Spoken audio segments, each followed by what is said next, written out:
జిల్లా రామాయంపేట మండల కేంద్రంలో గత 3 రోజులుగా ఎడతెరిపి లేకుండా కురుస్తున్న భారీ వర్షాల నేపథ్యంలో మంత్రి దామోదర రాజనరసింహ, మల్కాజ్గిరి మాజీ ఎమ్మెల్యే మైనంపల్లి హనుమంతరావు రామాయంపేట మండల కేంద్రంలో పర్యటించి వరద ప్రభావిత లోతట్టు ప్రాంతాలను ఇరువురు పరిశీలించారు. లోతట్టు ప్రాంతాల్లోని నివసిస్తున్న వరద బాధితులకు పరామర్శించి వారి సమస్యలను అడిగి తెలుసుకున్నారు. గత 50 సంవత్సరాల చరిత్రలో ఇలాంటి వర్షం మునుపెప్పుడు కురవలేదన్న మంత్రి దామోదర రాజనరసింహ, రామాయంపేట మండల వ్యాప్తంగా 198 మిల్లీమీటర్ల వర్షపాతం నమోదైందని, రామాయంపేట మండల పరిధిలోని ప్రజలు అప్రమత్తంగా ఉండాలని వారు సూచించారు.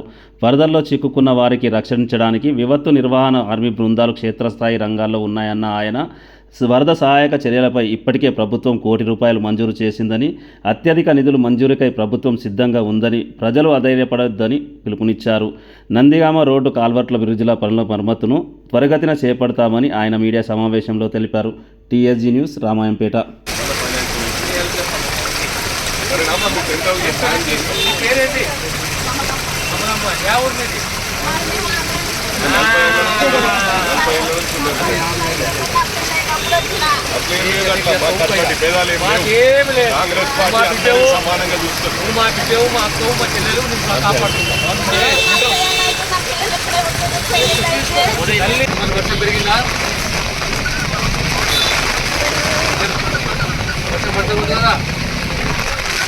దూకి కాండలో ఒక మనిషి ఇంకో మనిషి గడపలేదు.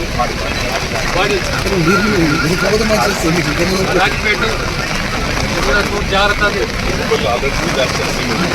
ఇప్పుడు మన డిజాస్టర్ టీమ్ ఎక్కడెక్కడ ఉన్నా చెప్పు నాకు.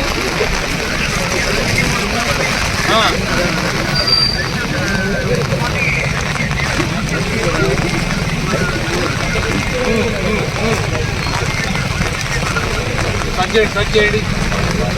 Please touch with me every 2 hours.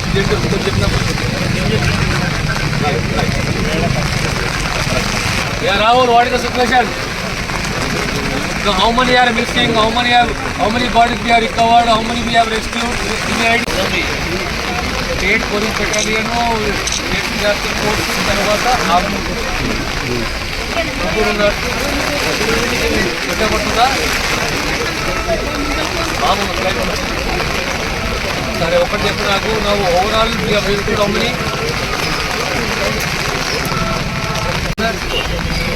One body recover, 1 head to be recovered. Haveli, Ganpur, Papannapet, Ramayanapet, Nizampet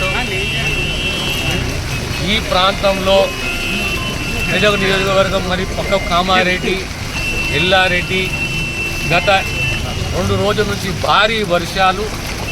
గత 50 సంవత్సరాల్లో ఇంత పెద్ద ఎత్తున వర్షాలు ఎప్పుడు పడలేదు. యావరేజ్గా 120 మిల్లీమీటర్స్ 2 మండలాలలో 200 మిల్లీమీటర్ వరకు కూడా వర్షం కురుస్తున్నది. జిల్లా యంత్రాంగము, డిజాస్టర్ ఫోర్సు లేదా ఆర్మీ వీళ్ళందరూ రెస్క్యూ ఆపరేషన్లో సుమారు 80 మందిని కాపాడారు.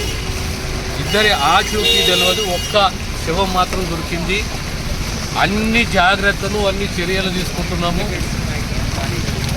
కనుక ఈరోజు రేపు ఇంకా భారీ వర్షాలు పడే సూచనలు ఉన్నాయి.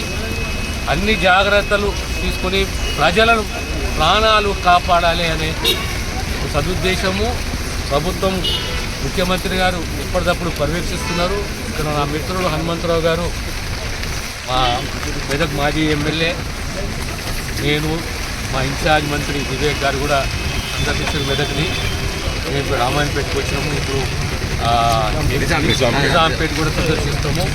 కానీ అన్ని చర్యల్లో హెచ్ఆర్ అనేది ప్రభుత్వ యంత్రాంగము, ఫోర్సెస్, డిజాస్టర్ మేనేజ్మెంటు అన్ని చర్యలు తీసుకొని ఎక్కడికక్కడ ప్రజలను అప్రమత్తం చేయడము, వారి ప్రాణాలు కాపాడము, ఆ దిశగా మా కృషి ఉంటుంది.